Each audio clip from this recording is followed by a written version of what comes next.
Hello and welcome to week 5 of our regional report out calls here on the statewide COVID response. This is the Northeast region, and we're glad to have you. We're here every Tuesday at 2 o'clock to walk you through what's going on. This week, we'll focus on the dashboard and hear from public health and hospitals as we usually do. And then we're going to pitch it over to our special guest this week will be Seth Conco, who's a special advisor to the governor on the vaccine rollout. To lay out more information on that. So that's what's coming. Hey, as always, if you want to get this email, and on this email, we'll have a lot of the information attached to it, websites and some of the slides. You can sign up at covid.ks.gov /report-outs.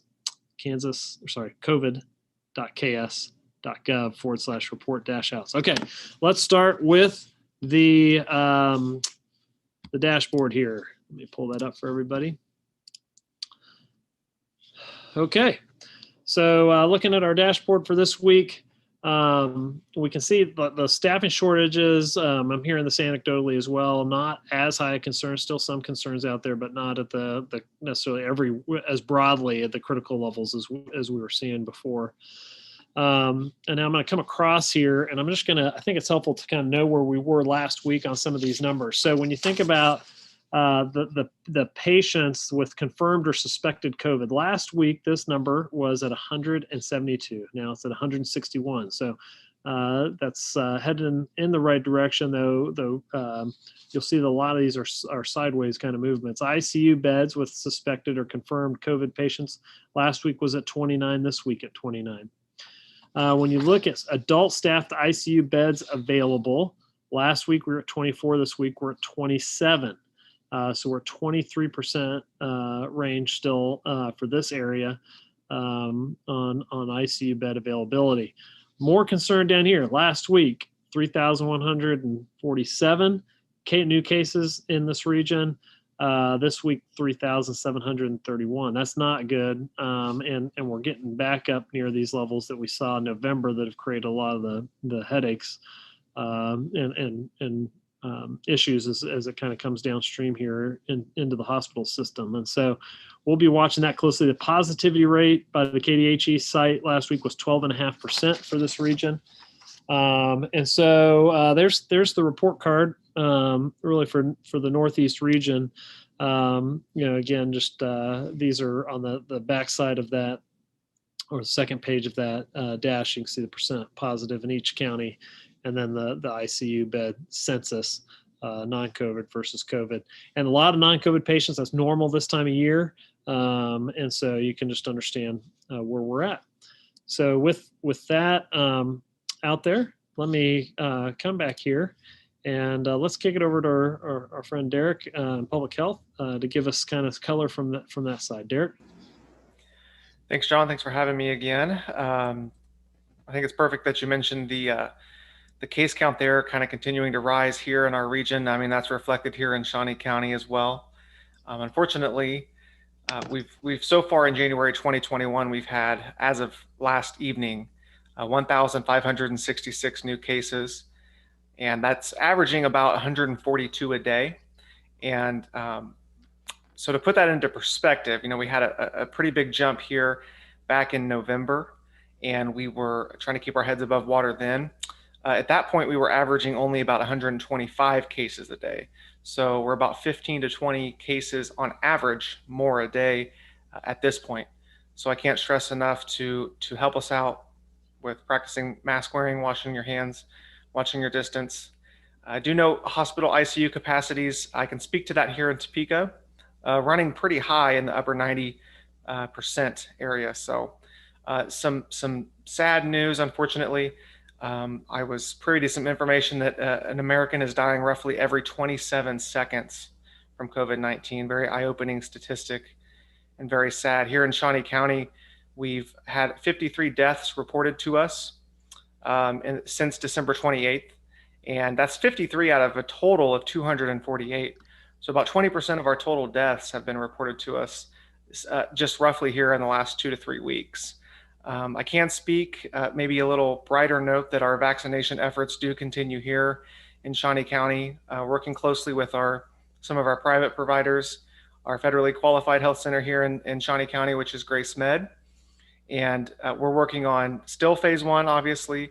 We're vaccinating healthcare workers, healthcare associated workers. And I know that if you go to kansasvaccine.gov, I believe there's a pretty good PowerPoint full of information of the phases that the governor and her office later too, so released. Good point. Oh, And good. that's it. Thank you. Oh, you can keep going, Derek. Did you have anything else? I didn't mean to. No, you're fine. You're fine. That's how these Zoom meetings go. I'm used to them by now. I'm all finished. Thank you. Okay, that's great. Great report, and really appreciate that. It strikes me too, Derek, just listening to you talk, and as I talk to some of my friends, if getting this vaccine rolled out to a great amount of the population really does represent a finish line, which I know we all hope it does. It's not the right time to give up when you're so close to the finish line. So a right time to stay vigilant. Well, let me pass it over to our friend Sarah. Great. Thanks, John. My name is Sarah Gideon. I'm the director for the Health Innovation Network of Kansas. On a day-to-day basis, I work with 16 hospitals in the Northeast Kansas region. And for the purpose of this call, I represent about 23 different counties in our area, excluding the KC metro area. So I just wanted to touch on a few things that have been going on within our region and within some of the hospitals that I work with directly. We have seen a decrease in the amount of hospitalizations. And one thing that I think is really unique and that I think that we need to highlight is while we have continued to see our case numbers increase, we have also seen facilities who have worked really hard to expand their access to care in the last several months as we see cases surge. So where a hospital may have had staff that worked in certain departments, they've pulled them over into the acute care area to be able to provide additional staff support. They may have created additional beds or negative air rooms to where COVID patients can be cohorted together. At Stormont Vail and Topeka, they have had nurse practitioners that rather than seeing patients in the clinic, they've been seeing patients at the bedside and being able to expand their ability to see patients in that regard. So while we have, I believe you said it was about 53% of our patients right now are non-COVID, we are getting to take a little bit of a breather on the COVID side as far as hospitalization rates, but it's not so much apples to apples as the amount of patients that we were able to see a year ago versus what we are now because of these expanded capabilities. Additionally, I did want to talk about one other thing that I do know, or that came up yesterday in a conversation with Stormont Vail, is that they have what they call the expanded primary care program. They're currently caring for about 120 patients. And these are patients who are COVID positive. They need more robust care in an outpatient setting as they recover from the virus. They may have received their care in the emergency department. They may have also been hospitalized and returned to their homes. But through the enhanced primary care option, they're checked on frequently by a nurse care coordinator. They're having their oxygen levels monitored, and they're receiving care from a primary care provider, or so from a doctor that they may see in a clinic. The goal is to support their recovery and to avoid further hospitalization. This has been a really beneficial program for the Stormont Vail patients, and it's been a really tremendous effort to raise that up. So that may be one of those areas that we're not seeing those readmissions, maybe not an initial admission or readmission to a hospital in order to try to really look at how we can control that hospital capacity. And Sarah, that may have been someone that early on in this would have been admitted to the hospital or in the hospital longer, but now we have the tools to help monitor them at home. Very possibly. Or they may have been readmitted to the hospital. We've seen some of those patients as well, where they've been admitted once for COVID. They've had to come back for whether it's COVID or for other issues that have come since their COVID diagnosis. I do want to touch on briefly to follow up with Derek. I know that Stormont Vail, the hospital, KU St. Francis, as well as our regional hospitals have been working hard to get their employees with vaccines in their arms. Anecdotal evidence would say that there's been a range of anywhere from 50% in some hospitals up to 75 to 80% of hospital staff members have had the vaccine and have wanted to get it. So those are going out as quickly as they can get them out. In many hospitals, the same people that would be caring for patients are the people that are giving vaccines too. So capacity at sometimes can be an important thing to keep in mind as we're doing that. Other challenges that have just arisen within our region, again, anecdotally, would be acute care staffing, nursing, certain sizes of N95 masks and surgical gowns. And again, going back to staff morale, we talked about that a little bit last week. It's still something that our hospitals are working hard to support staff members, to keep them motivated, both socially, supported both socially and emotionally. And I really think that community members can play a part in this by following with public health protocols, limiting those large gatherings, wearing your mask, trying to keep you and your family safe and healthy. So that's what I've got for today. I did want to introduce Tracy Hoopengarner. Tracy is the Chief Nursing Officer at Lawrence Memorial Hospital. And so I wanted to turn it over to her, talk a little bit about what she and her staff are seeing. Lawrence Hospital is the only community hospital in Douglas County. And we're 173 beds. But during this, we were able to add additional beds to get us up to 226 beds if we needed to, and added a whole floor that is negative airflow. And we were able to increase our ICU beds to 24 from 14, and added a surge unit that we've had to open frequently to manage those type of patients. Our average amount of COVID patients are about 13 to 20 a day. Most of them, usually there's about 7 of them in the ICU. November was our worst month, like everyone else's. We did get up to 40 patients for a couple of weeks of COVID, which really pushed us with staffing and things.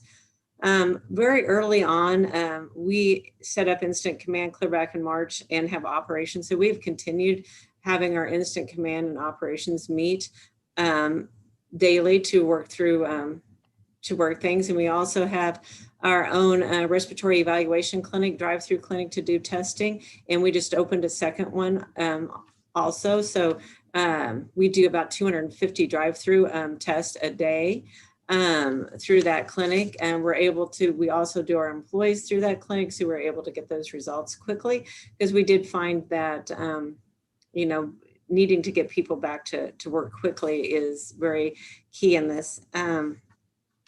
We also we do weekly surveillance on our employees if they want to. So we test everyone weekly, at least 125 a week, to make sure that we keep track of the asymptomatic employees. Currently, we have 21 positive employees out. And that's kind of a pain point for us. 16 of them are nurses. So done a lot of creative things to pay them extra and things to get them to work. Offered contracts to our own employees for 8 weeks with additional pay. That was really a morale booster for that. So did do that. We also have our own COVID clinic that we've had running for the last 6 months. Kind of like is the same as Sarah described in Topeka. We do also do our antibody outpatient. So if you're positive and we get you into our clinic within the first 72 hours to get that outpatient IV infusion. And we do those there at the outpatient clinic, but we also do them in our treatment procedure center here in the hospital, so we can get those done quickly in the weekends. And I think that has helped our admission rate in the last few weeks.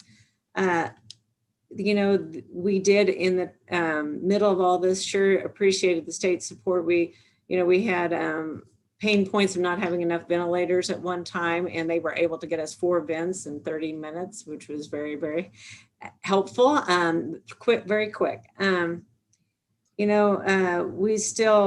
have 3 times a week communication that goes out to our staff. We have a weekly physician staff town hall to tell them exactly what's going on with our numbers, so they can be prepared. We also have a monthly community town hall meeting, so they know what the hospital is doing and what else is going on in the community.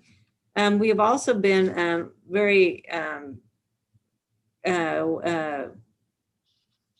I don't even know how to say it, involved with unified command of our county. So with surveillance testing, but also with a vaccination. So we were the first ones to get our vaccines here at the hospital. So our first doses came in December, and we were able to give 807 doses to our employees that first round, and they just received their second round from Pfizer this last week. Had lots and lots of side effects from this time, really affected our staffing with how many people were out with those side effects. We did anticipate that, but when you get those vaccines, you only get 4 days to give them because they don't all come frozen. We did give 300 Moderna doses the last week of December. We did get 500 doses on January 4th, and we will have given all those by the end of the day. And it sounds like we will get an additional 500 that we will help the county give to our other healthcare workers in the community. And it sounds like they might be also getting another 2,000. So we're hoping that by the next couple of weeks, we'll be able to have all of our healthcare workers in the county vaccinated. So I don't know, any questions for me? I might have, I went through that pretty quick. Thank you. And I think you were talking about it being the second shot where there was more side effects. Is that right? Yes, that's right. For Pfizer, definitely. And much A lot more of temperature. Go ahead. Yeah, a lot of temperatures, headaches, and chills and fatigue. But we also had one with Bell's palsy response, and a couple with we had to have 3 go through our emergency room for anaphylactic. So yeah, thank you. so Something just something to keep track of. I think Yeah. people I know that have had the side effects, general thought is they're more mild than getting COVID. And so they'll take the side effects versus, well, let's, And I think we'll have, we should have about 80% of our staff took the vaccine too. We have 20% that refused. So I think that's kind of the statewide number. So yeah, that's great. Thank you, Tracy. And while we're talking about vaccines, let me pitch it over here to Seth Conkle, who's been a part of these regional report out calls from the beginning now, Sedgwick County. He's now been appointed as special advisor to the governor around vaccines, helping coordinate the vaccine response as a state. And so, Seth, we're glad to have you with us, and would love for you to tell us a little bit about the plan. I know the governor rolled it out this week, and where we're going from here. And we will attach a lot of this information, like I said, to the email so that you can have it if you need it. Seth, why don't you go for it? All right. Thanks, John. We're excited to have this opportunity to share this information today. As was indicated, the kind of official plan was rolled out last week. And before we jump into what that looks like, I wanted to share some quick definitions as we talk about vaccine, and some definitions that I think are critical for people to understand, so they can understand the data points that you're probably hearing a lot of. So one of those is going to be the allocation, which is simply the process of determining who gets how many doses. This happens at the federal level, down to the state, from the state down to the local level, and could even happen from the local level down to individual providers within their community. But that is simply just that process of determining who gets what. Now, the actual distribution is the physical movement of that vaccine from the federal level warehouses to the state warehouse, or shipped directly to our providers. But again, it's those doses distributed. Means that's what we have in our hand, and we can go somewhere in the state and count all of those doses. And then finally, dispensing is just the idea of administering the vaccine. So vaccine into arms is basically what we're looking at, or the concept of reported from a reporting standpoint, doses administered or vaccine administered. I think the other thing that you may hear, and this has really been a public health term used for the last probably 10 to 15 years, is the term a pod. So POD, or point of dispensing. So that is just that physical location where you go as an individual to get vaccinated. some communities may call this a pod, some communities may call this a vaccine clinic. I mean, it could be your pharmacy, your doctor's office. The idea of a pod is generally more reserved for those locations where mass vaccination is happening. But I think it is a term that is something that you're going to potentially hear more as the vaccine is rolled out to larger sections of the communities. So with that in mind, I think we saw last week and the week before that Kansas was reported to be in the very bottom state for vaccine, kind of dosing throughout the country. And so we dug in and determined that it was really just a data lag. So from this idea of allocation, so we're in theory in the process sometime this week, we'll be allocating the vaccine that's being distributed next week, which then could still be several days before it's dispensed and into arms. So, with that in mind, there could be anywhere from a 4 to 9 or 10 day delay in those different reporting structures. So I just wanted to, again, help paint that picture that that we're not necessarily behind, and actually we've seen huge strides in the state of Kansas over the last couple of weeks.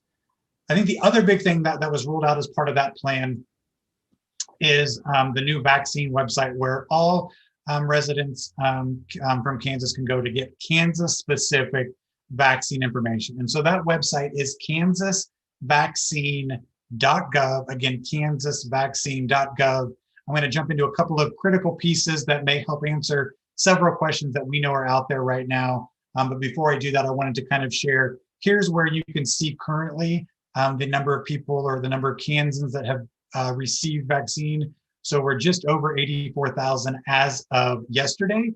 But I will show you again, there's a data lag. So even though this is as of yesterday, this is actually the data that has been entered into the state's immunization database, which is called WebIZ.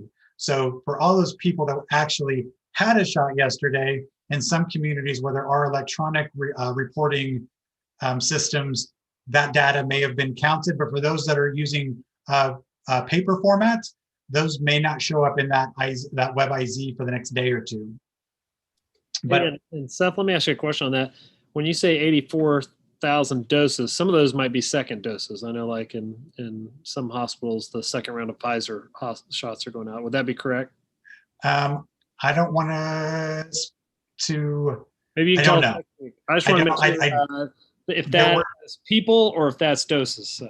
That is doses, is what I'm going to say, because that's the title that's used. So you are correct. There are some that have been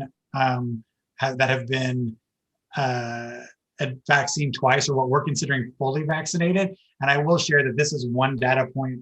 We're looking at multiple, and hopefully plan to be able to roll out over the next couple of weeks several more data points that will show the vaccine health of the state of Kansas. So this is the first one. This is probably the easiest one. But again, just trying to understand all the data sources that we have, and we will be sharing a lot more data in the next week or two. So we have information about vaccine safety. You can also see some of the FAQs here that a lot of people are maybe calling into the call centers and asking.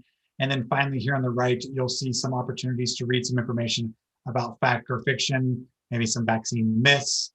So information there to just help paint a broader picture about the safety, the overall vaccine plan, just kind of helping to dispel any of those rumors. But finally, what everybody wants to know is, when will I get it? Where do I fall in those phases? And then where can I get it? So that's going to be right now, that's going to reside here under this availability tab. So when you go there, you're going to see that the page looks like this. Share some information. Two things we're going to look at before I wrap it up for you, John, is this vaccine phase by population. So when you click on this link, it's going to take you to this, which just gives you a very high level overview of which categories or which definitions are in which phases, along with the anticipated timeline based on vaccine availability when we will move into those phases. So diving deeper, again, I understand this doesn't tell anybody exactly where they fit, So if you're wanting to know exactly where you fit, you want to go to the vaccine prioritization plan. And when you click on that, it's going to open up a new tab, and it's going to be a 10-page document that will help walk you through. And in the interest of time, I'm going to focus here on the high contact critical worker, which will be phase 2 that we're going into, because each of these pages overall for each of the phases are going to look the same. The most important thing about each of these phases is the definition. So the definition attempts to clearly outline whether or not you fit into this phase. So if you read through this and you don't fit into this phase or this section of phase 2, then keep reading the next definition. Ultimately, it may mean that you don't fit into, you're a healthy, middle-aged individual who doesn't, who's under 65, who doesn't get vaccinated until phase 5. And there's a lot of science behind why we're doing that. This next section on the page talks about, again, some of those details that went in to help make that definition and some information around it. And then finally, some examples of groups. These groups are not all inclusive. So if you don't see your group here, then that doesn't mean you aren't qualified to get vaccinated. It means that it just didn't get listed. So again, go to the definition. I'm going to pull out retail worker. If you're a retail worker or working for a retail entity and you're doing the books, but you're staying home, you're not in the retail space, and you're doing the accounting piece, or you're answering web inquiries at home, the one piece of this definition that you're missing is that high contact.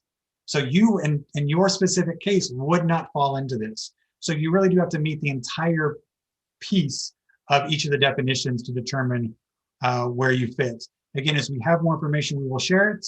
But I think those are the highlights and important pieces of the plan as they've been rolled out so far. John, any questions or anything you want to add? No, thank you, Seth. Anybody have questions for Seth here before we wrap it up? No, I would just add that regardless of if people are vaccinated or not, continue to wear your masks and practice all the mitigation strategies that we're continuing to push. That's the big part that we're trying to do in tandem with vaccinating. So thank you, Seth. That was informative. Absolutely. And I couldn't agree anymore. I saw an high five right there between the two of you guys, a Zoom high five. Boom. I love it. Well, thank you. We're coming up on time here, but this is 2:00 every Tuesday, the Northeast region. I give a report out. You can see that we're able to manage the numbers where we're at right now. A lot of concern over what's happening with the case count here in Northeast Kansas. ICU beds are in the larger facilities still at a premium. So please continue to mask up. We've attached to this email also, Mitch Holtus with the Chiefs did a nice little PSA about wearing masks, what we need to do. And so it was one of my favorites I've seen. So we attached it to this. And just I'll tell you the bright spot for me, I'm just going to pull it right off this call because we heard it all throughout. The pivots and the changes and the cooperation inside of our healthcare system have been amazing. Hearing Sarah talk about the expanded primary care clinic, and hearing Tracy talk about figuring out how to get from 173 beds over 220, and just the changes, the adaptation in the middle of all this. And maneuverability of our healthcare system has been just really inspiring. And so I just appreciate that and to do all that head thinking and problem solving at the same time of giving yourself as humans to the people that are needing care and your team members that are needing morale support just speaks to the reason why everybody's referring to you all as heroes, why you're heroes in my book. So thanks for being our bright spot this week, Tracy. Thanks for joining us and all the work you're doing in Lawrence. And we appreciate it. So same time next week. And feel free to sign up at covid.ks.gov/report-outs for the email. Thank you, everybody.